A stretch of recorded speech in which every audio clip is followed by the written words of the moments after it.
Shiny Pokemon are a staple of the Pokemon universe, and in the last couple of games they've become easier and easier to acquire. However, there remains a group of kinda crazy people, including myself, who hunt at the 1 in 8192 odds. If you're looking for a shiny hunt where the journey is just as important as the shiny of the end of it, here are some of the best hunts to get you started and dip your toes into the world of full odds hunting. Coming in at number 5 is the FireRed and LeafGreen game corner. More specifically, the Abra, which can be bought for either 180 coins in FireRed or 120 coins in LeafGreen. The strategy here is to bulk buy as many Abra as possible, and then go to the PC, see if any are shiny, and then soft reset. This is a very quick hunt, which will take pretty much under a week if you're doing it daily. Now, the one caveat to this is that you do have to trade Abra to be able to evolve it into Alakazam.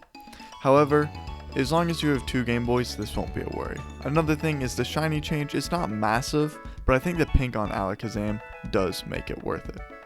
This is one of the first full odds shinies that I ever caught, and was a super quick hunt, only taking about 2 or 3 days.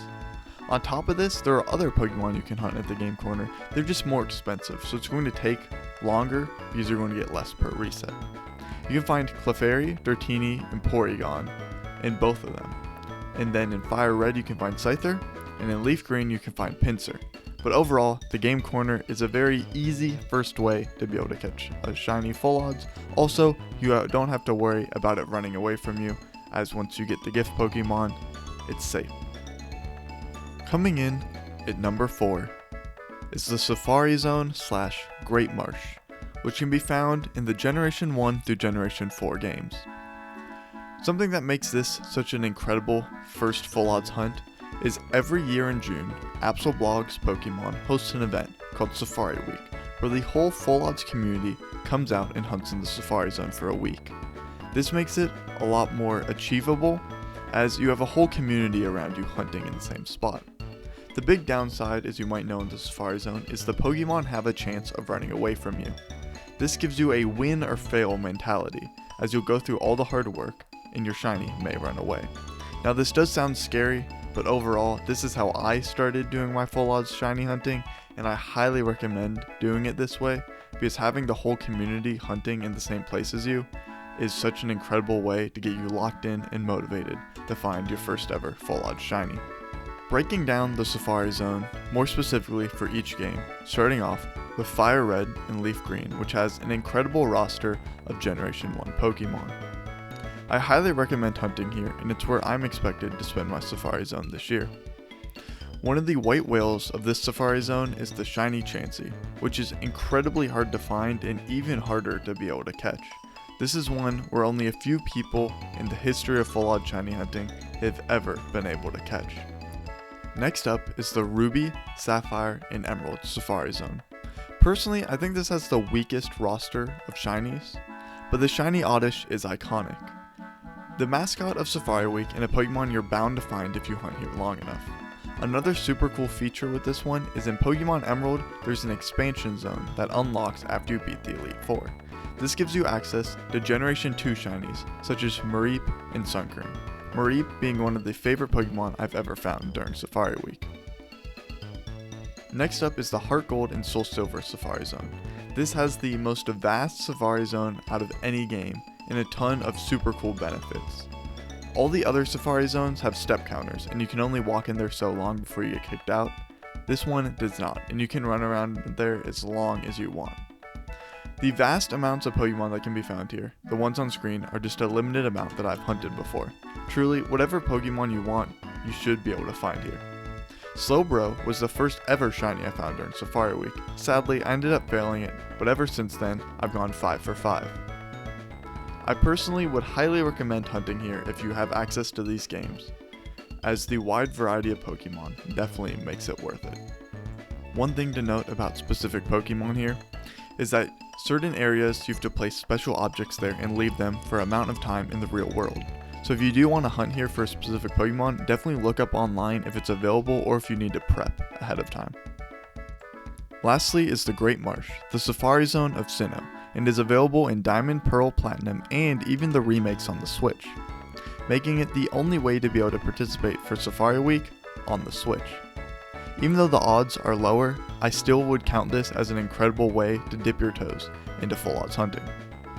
Now, the base Pokemon here aren't anything special, but what is the special daily spawn that can be found here. Every day if you go to the second floor and look out the binoculars, it will show a special Pokemon. These special Pokemon have incredible shinies and definitely make hunting in the Great Marsh worth it. Coming in number 3 is Shiny Rayquaza in Pokémon Emerald using the Runaway method. The Runaway method is where you put a Poochyena in the front of your party with the ability Runaway. You encounter Rayquaza on the top of Sky Pillar and then run away if it is not shiny, using the Runaway ability. You go through the little door at the top, and when you come back out, Rayquaza will respawn. You just encounter it over and over and over again, as this is the only way you're able to get shinies in Pokémon Emerald due to the broken RNG. I highly recommend this hunt if you want a difficult hunt that will give you a rewarding Pokemon in the end. With Rayquaza being one of the most iconic shinies of all time, it is an incredible one to be able to add to your collection in his native game. One big caveat for this is that this is not a hunt that is very beginner friendly, because legendary hunts in general are not very beginner friendly. This took me months on end when I hunted it, but when I finally got it in the end, it was completely worth it.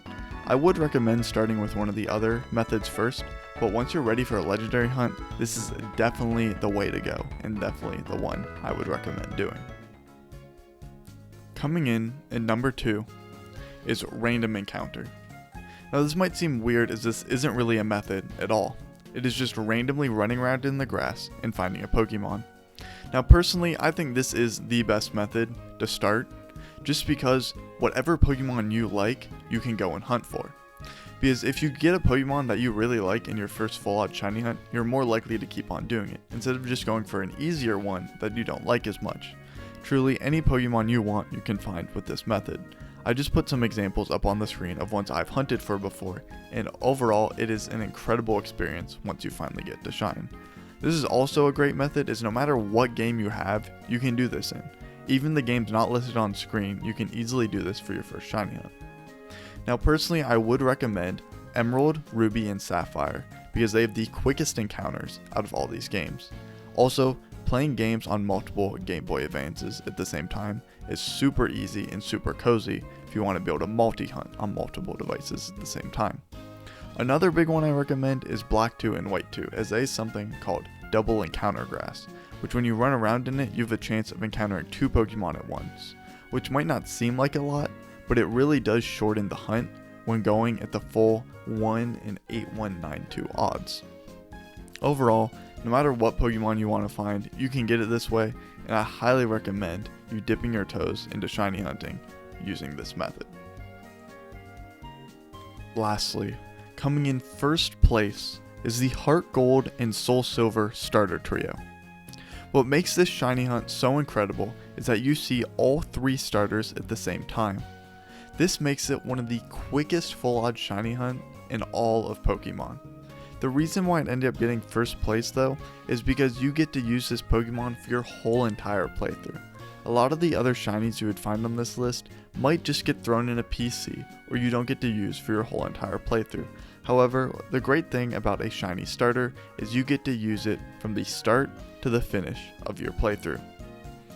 All 3 of these shinies have alright shinies, nothing incredible, but really nothing bad. Cyndaquil gets a nice burnt look to it, which looks great with the fire type. Chikorita gets an almost autumny look with the rose gold leaf, and Totodile becomes even more aquatic like, getting blue spikes instead of red on the back. Now the one downside I would say to this hunt is you don't get to pick which starter you get.